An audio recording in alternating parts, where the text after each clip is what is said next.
Yeah, let's just get that question over with right now. Right? I think the competition's getting pretty, it's getting pretty close right now. I think the thing that we're looking for right now is consistency in that room. We got a lot of young players and new players.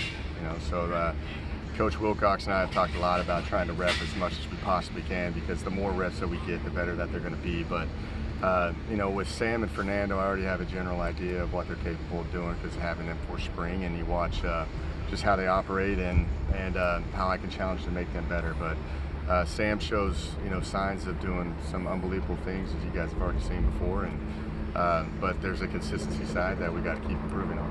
And then you go Fernando. Fernando is the same guy who just needs more and more reps, but just about him, he's gotten tremendously better since day one here in spring on, and he's a guy that the game is on his mind 24/7. He's always asking questions and texting late at night and wanting to know answers. And he had a good day today. I thought he shined pretty well today. And then you talk about Luke Batari, who's been he's been in the mix of that all too. He's been doing he's got a lot of experience and played a lot of ball. 19-1 and as a junior college quarterback, and been at Utah, and he knows what it looks like. So there's a calm factor to him when he's out there, because he doesn't get rattled and he knows what he's handling. And his is more about just understanding the offense, and getting on the same page as me, and that requires reps. And that's the same thing with Ben.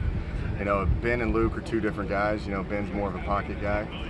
Luke is more of a dual threat guy. So I've got two dual threat guys and two pocket guys. So I got to call the game different every single time I'm in there. But I'm pleased with how they're showing up every day. I'm mixing and matching them up. They're going with the ones, the twos, and the threes, and it's just in any order. And we try to just throw them on the spot and make them think in certain situations, and just still waiting on someone to kind of step up and separate themselves and be the guy that's the most consistent. I was going to say, is it fair to say that if you had a game tomorrow, Sam would perhaps be your starter, but that is not carved in stone yet?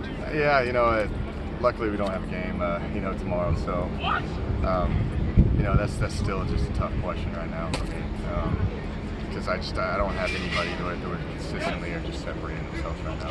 If Fernando and Sam end up number 1 and 2, because their skill sets are so different, can you envision situations where you have packages where both play fairly often? I've thought about that many times because of the separation side of it. No one's really like the true leader right now as the starter. So, there's a deal. If it continues this way, we're going to have to start packaging these guys and probably put the two best in there. And just like with that, it's just throughout the course of the season, one will separate themselves. But they both are dynamic, and you got to figure out.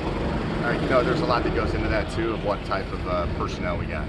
Like how our O-line's going, how our tight ends are going, how our receivers are. Is it going to be more of a 12 personnel? Is it going to be more 10 personnel too? And then how many schemes and packages that we can do with these guys to kind of separate them. So that could be a pretty fun deal going into the first game. But I'd really love to find a guy separate themselves so you can just lean all on them and put all the reps and all the experience in them.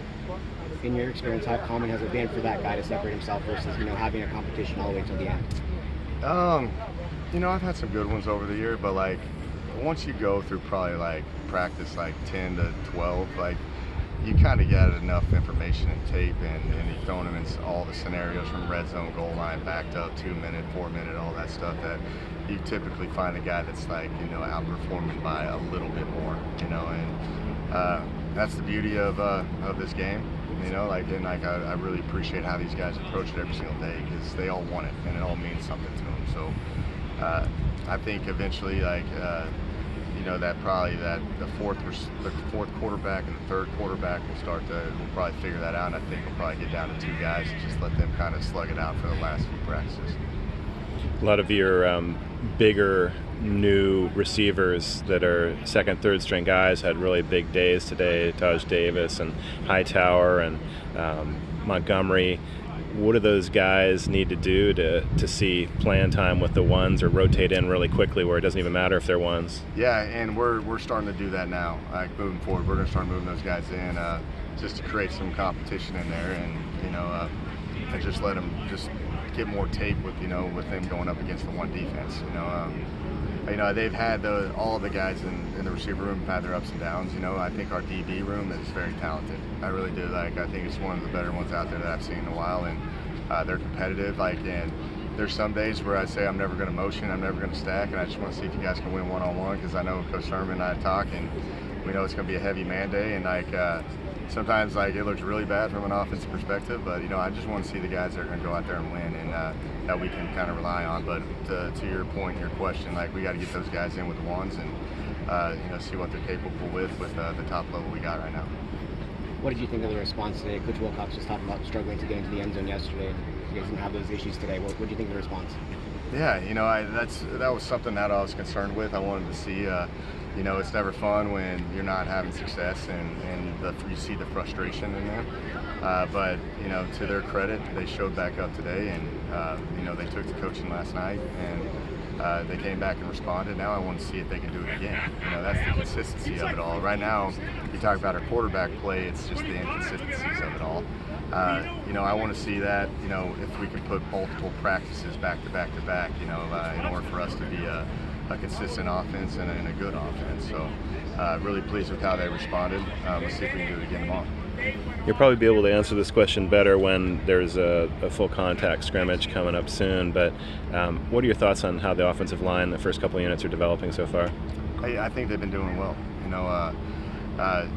To their credit, Coach Sermon is throwing every single look, front, blitz, imaginable at these guys, and they're doing a pretty good job at handling it all. Like you said, you're going to get better looks at that when we're in a true scrimmage setting. But for the most part, I feel like we're on the right guys, and we're showing signs of doing our job consistently and getting our double teams and our downhill run, and everything's starting to piece together. But right now, just across the board in all positions, we still got a long ways to go. But I've been really pleased with how that first group and that second group have been operating from an O-line perspective. If the second team keeps playing really well or starts pushing even more, do you see a situation where they can rotate in more frequently than maybe has been typical lately? You're talking about the O-line, just moving game situations, yeah. Yeah, right now, we've got some evaluations we got to get to, with Barry Miller and Wyckoff and Ender, and just kind of moving all those guys around. I think Blesh is having fun with it. We're still trying to figure out who our best five are and how we move the ball the most efficiently with the guys we put out there. And how they work well together. It's all about continuity too, and being comfortable with the guy next to you and the communication side of it. So. We've got a pretty good idea. Now it's kind of down to a heated competition where we can kind of move some guys around. Mike said he'd like to have 10. Do you feel like that's heading that way? We'd all love to have 10. I'm with him. You'd love to have two solid groups. You really would. But my experience in the past, it's just all right, this is your starting five, and this is our next best offensive lineman, and if one goes down, this is the order that it starts changing. I want 10, but it ends up being 6 or 7. Yeah, I've always said 8's always been good, so I've always looked at it from an NFL model. NFL model is going to always bring around 7 O-linemen, to the game, and they got to have guys that are very multiple and play a lot of different positions. So luckily we don't have, we're not the NFL, and we've got a lot more bodies in that room. But you are putting people in different spots too. We are, yeah, and because a lot of these guys at their previous schools have played a lot of different positions. Wyckoff's been playing guard, and he started at center. So. At Texas A&M. So there's a lot of moving parts. Miller played guard, and you're playing with some tackle. We got him at tackle, but the thing is, they've got experience. They know what it's like. They've been in the heat of the battle, and that's a comforting deal for me, where you're not putting a guy in there with no experience that could be a little wide-eyed when he goes in on his first game. Jeremiah made the Litnikoff watch list today. How do you go about keeping teams from kind of trying to take him out of the equation for you guys? Yeah, and that goes down to the consistency of that whole room and guys just separating themselves, because you'd love to have multiple vertical threats on each side of the ball, and I think Maven and Monroe have been doing a really good job, and that's going to free up some more one-on-one opportunities for Jeremiah. I like with having a run game with Jayot. I think Jayot is playing at a high level right now. With a good run game, you're going to have one-on-one opportunities, and if they start to bracket Jeremiah Hunter, then we have to have someone else on that other side go win. And Jeremiah's playing at a high level right now. He's still got a lot more to improve. We all do. But like with him being on that watch list, is not surprising to me.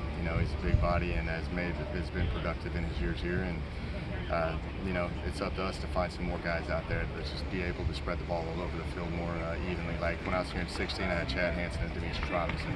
Looking for that other guy to be consistent on the other side. Seems like Taj Davis is playing pretty well for you.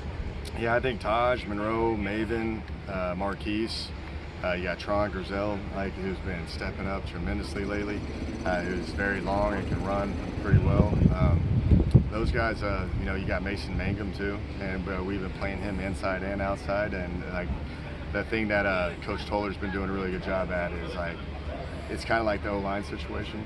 They all got to learn every position right now, and because I think there's an element of tempo, and then them moving in and out of the slot position and the outside receiver position. It's just going to find ways to get guys on the field. Your top three, right now, if we have a tight end in the game, we can move, mix and match however we want to do that.